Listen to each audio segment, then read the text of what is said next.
কবর যত কঠিন, কিয়ামত তার চেয়ে অনেক বেশি কঠিন। কিয়ামত যত কঠিন, জাহান্নাম তার চেয়ে অনেক অনেক অনেক বেশি কঠিন। কি দিয়ে বুঝায় আপনাকে আমি কবর কত কঠিন? রাসূল সাল্লাল্লাহু আলাইহি ওয়াসাল্লাম বলেন, যখন তাকে কবরে জিজ্ঞাসা করা হবে দ্বীন সম্পর্কে, মুহাম্মদ সাল্লাল্লাহু আলাইহি সাল্লাম সম্পর্কে, ইসলাম সম্পর্কে, সে যদি উত্তর দিতে না পারে, ইয়াযরিবু যারবাতান, এত জোরে তাকে ফেরেশতা মারবেন, ইয়াসিহু সাইহাতান, সে বাপরে মারে করে চিৎকার করবে, ইয়াসমু মা বাইনাল মাশরিক ওয়াল মাগরিব ইল্লা সাকালাইন, সারা পৃথিবীর জীবজন্তু, কীট পতঙ্গ, পদার্থ, জড় পদার্থ সবকিছু তার চিৎকার শুনতে পাবে, মানুষ আর জিন শুনতে পাবে না। এখান থেকে 50,000 কোটি কিলোমিটার দূরে যে বস্তু আছে সেও শুনতে পাচ্ছে এই কবরের চিৎকার। সে কত জোরে চিৎকার করছে আপনাকে আমি বুঝাতে অক্ষম।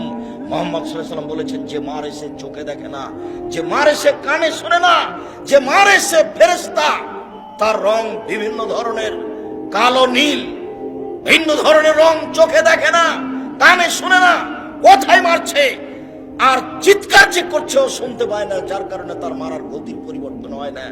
মারে যে সে পুলিশ নয়, মারে যে সে মানুষ নয়, সে খায় না, পেশাব করে না, তার সংসার নাই, তার বিবাহ শাদী নেই, তিনি হচ্ছেন ফেরেশতা। প্রথম বাড়িও যেমন, শেষ বাড়িও তেমন, এইভাবে তাকে মারতে থাকবে বিচারের দিন পর্যন্ত। রাসূল সাল্লাল্লাহু আলাইহি সাল্লাম বলেন, যে লাঠি দিয়ে মারা হয়, যে হাতুড় দিয়ে মারা হয়, সেই হাতুড় যদি পাহাড়ের উপরে মারা হয় তাহলে ফায়াসিল তুরাব, সেটা পাথর হয়ে যাবে, ধুলা হয়ে যাবে, একবারে খান খান হয়ে। পাহাড়ের উপরে মারা হলে পাহাড় ধুলা হয়ে যাবে। যেই হাতুড় দিয়ে মারা হয়, সেই হাতুড়টা যদি পাহাড় দিয়ে মারা হয় তাহলে পাহাড় ধুলা হয়ে যাবে।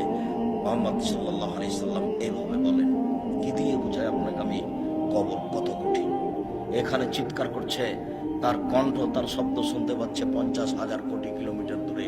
যে মানুষ, যে জীবজন্তু আছে, জিন আর মানুষ ব্যতীত যে পদার্থ, জড় পদার্থ আছে, সে শুনতে পাচ্ছে কবরের শাস্তি, শুনতে পাচ্ছে গিলাসটা, কবরের শাস্তি শুনতে পাচ্ছে বক্সটা, কবরের শাস্তি শুনতে পাচ্ছে বাল্বটা, কবরের শাস্তি শুনতে পাচ্ছে এই মাইক, সব কিছু শুনতে পাচ্ছে কবরের চিৎকার।